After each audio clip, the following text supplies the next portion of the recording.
बीडमध्ये घुले हत्या प्रकरणामध्ये न्यायासाठी आंदोलन करण्यात आले। खासदार पुत्रावरती गुन्हा दाखल करून अटक करा या मागणीसाठी बीडमध्ये विराट मोर्चाचं आयोजन करण्यात आले।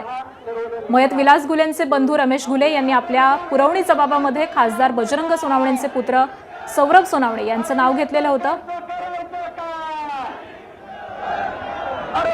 सर्व समाज बांधवाला घोषणा या ठिकाणी आपण मोठ्या प्रमाणात द्यायचा की जे जिल्ह्याची तातडी पांघरून बसलेलं सरकार त्याला कुठंतरी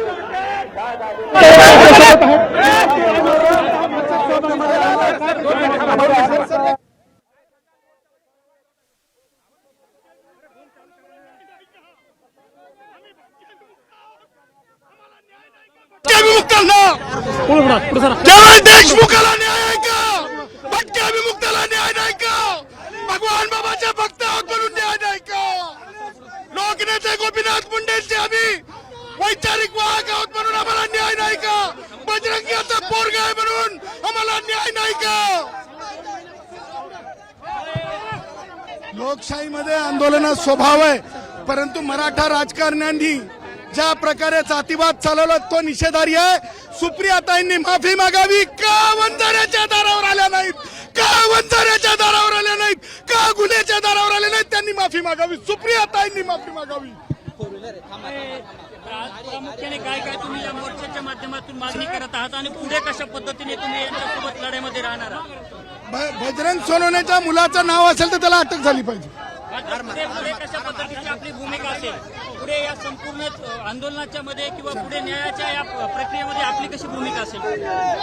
संविधान भारताचं संविधान। तुमची नियुक्ती करावी, विशेष सरकारी वकील या ठिकाणी पण मागणी आहे तुमची नियुक्ती करावी। त्या कुटुंबाचा तो विषय आहे, त्या कुटुंबाचा तो विषय।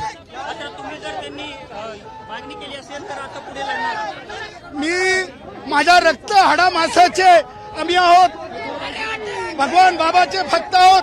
भारतरत्न डॉक्टर बाबासाहेब आंबेडकरांनी भगवान बाबा यांचे विचार एक सारखे आहेत आणि म्हणून आम्ही एक आहोत। कुठेतरी प्रशासन या तपासात दुजाभाव करते असं वाटतंय?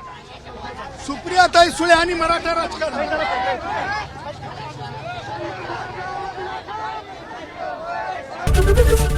एबीपी माझा, उघडा डोळे बघा नीट।